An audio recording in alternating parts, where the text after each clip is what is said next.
Hi friends నమస్తే. యండమూరి వీరేంద్రనాథ్ గారి 'తులసి' next part చూద్దాం.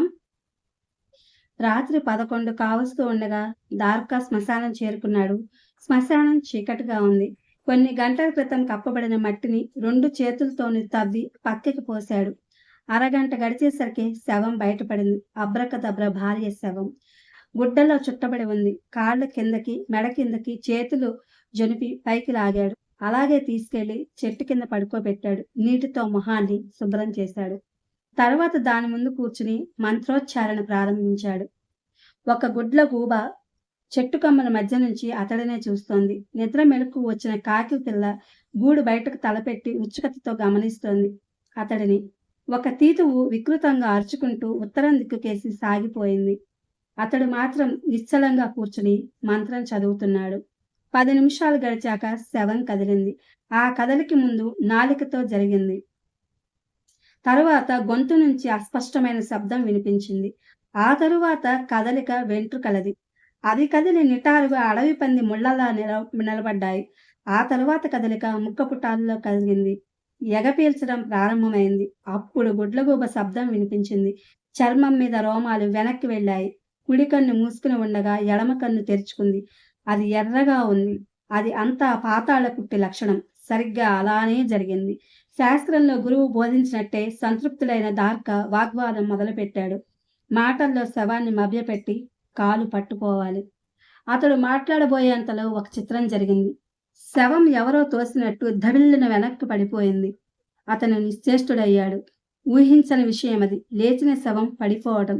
తిరిగి మంత్రం చదివాడు. కొద్దిగా ఊగిసలాడి అచేతనంగా ఉండిపోయింది. శవంలో కదలిక లేదు. మరోసారి మంత్రం పఠించినా కదలిక లేదు. అతడు చుట్టూ చూశాడు. చెట్టు, పొదలు, చీకటి, సమాధులు, చితిమంట, నిశ్శబ్దం అన్నీ అలానే ఉన్నాయి. అతడికి అర్థమైంది, ఎవరో తిరుగుబడి చేస్తున్నారు. అతడి పెదవుల మీద చిరునవ్వు వెలిసింది. తన మీద తిరుగుబడి విషయం అర్థమయ్యాక అతడు ఆలస్యం చేయదలుచుకోలేదు. అడ్డుకట్ట వేశాడు. కట్టు వేస్తే గాలి కూడా స్తంభించాలి. స్తంభించింది. లే అన్నాడు శవంతో. శవం లేవలేదు. అతడికి ఆశ్చర్యం వేసింది. మొదటిసారి అనుమానం కలిగింది. ప్రత్యర్థి బలం మీద. ఎక్కువ సమయం లేదు. అర్ధరాత్రి దాటుతోంది. రాత్రి దాటితే మంత్రం సాగదు. పిచ్చుక మీద బ్రహ్మాస్త్రమని తెలుసు. అయినా వదిలాడు. మంత్రం 7వ అక్షరం 13వ అక్షరము వదిలేసి అసువుగా చదివాడు. ఆ తరువాత క్షిత్తును ఆహ్వానించాడు. నిమిషం గడిచేసరికి గాలి కదిలింది. స్వరం సంస్వరం చేసి గళం తదరం చేసి 6వ యతిలో అత్యంత భయంకరమైన నాదాన్ని చేశాడు. ఆ నాదం ఫెడఫెడ నినాద ఘనమై జంకా మారిత్యత చిలమంధ్రమైంది. ఆ స్వర ప్రకంపనాల గుడి పూర్తిగా ఆగనేలేదు. దబ్మని ఏదో దూరంగా పడిపోయిన చప్పుడు. దార్కా మొహం మీద విషపూరితమైన నవ్వు వేసింది. తన బాణానికి గురైన అమాయక జీవిని చూడటానికి వెళ్లే వేటగాడిలా ఉన్నాడు. చిన్న తుప్ప పక్కన బోర్లా పడి ఉన్నాడు ప్రత్యర్థి. నేడేడు వర్ణంలో కారిన రక్తం నోటి పక్కన చారకట్టి నేల మీద మడుగయింది. దార్కా ఎడమ కాలుతో ఆ శరీరాన్ని పక్కకు తిప్పాడు. వెల్లకిల్లా పడిన శరీరంతో పాటు నెమ్మదిగా తిరిగి ముఖాన్ని మస్క వెలుతురులో అస్పష్టంగా గమనించి స్పష్టమైన కాలం విరిగి ఆగిపోయిన క్షణంలో విశ్వం ఫటేలున పేలిపోయి కడలి తల్లడిల్లి గర్భపు బడబాగ్ని చెలేకట్ట దాటితే ఆ ప్రభంజనంలో గడ్డి పోచలా అతడు ఊగిపోయాడు, కాలిపోయాడు. మీరాస్వామి కొన ప్రాణంతో ఉన్నారు ఆచార్యుల వారు. మోకాళ్ల మీద మోకరెళ్ళి దుఃఖం కంఠంలో రుద్దమవగా స్వామి అన్నాడు. మూత పడుతున్న కనురెప్పల్ని బలహీనంగా పైకెత్తి శుష్కంగా నవ్వి ఓడిపోయాను దార్కా అన్నారు.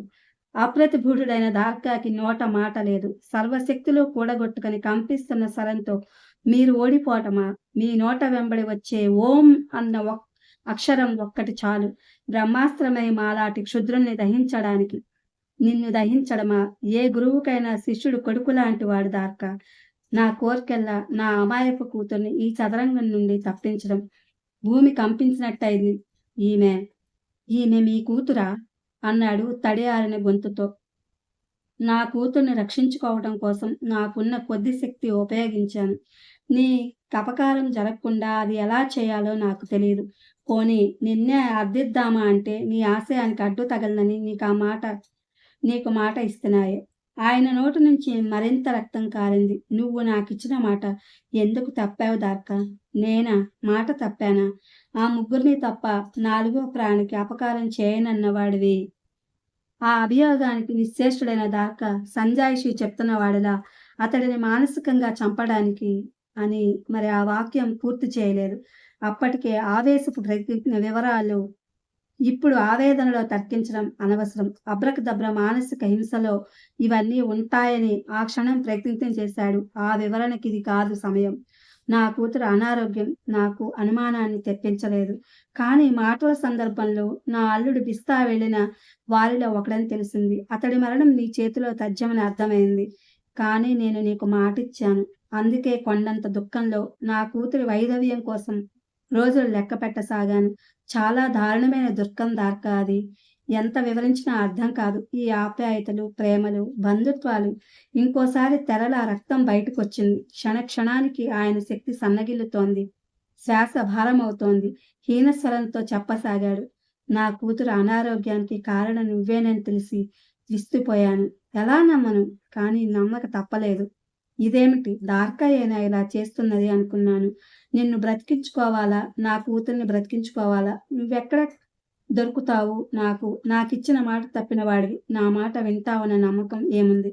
దార్కా కదిలిపోయి అంత మాట అనకండి స్వామి అన్నాడు. అతని మాట గొంతులోనే కొట్టుకుని ఆగిపోయింది. ఆయన చెయ్యి బలహీనంగా సాగి దార్కా చేతిని స్పృశించింది. మనిషిలో మంచే దేవుడు, చెడే దయ్యం అనుకుంటే మంచిని నమ్మిన మనిషి జీవితానికి చాలా విలువ ఉంది. దార్కా జ్ఞానం పునాది. జ్ఞానం ధ్యానానికి ఆధారం. ధ్యానంతో కర్మఫల త్యాగం సిద్ధిస్తుంది. శ్రద్ధాభక్తులు ఉచ్ఛ్వాస నిశ్వాసాలైన భగవద్వచనామృతం సంజీవిని అయి పరమాత్మ సందర్శనం ఏకైక ధ్యేయమై ఎవరైతే అనే భావం నుంచి బయటపడతాడో అతడే నిజమైన యోగి.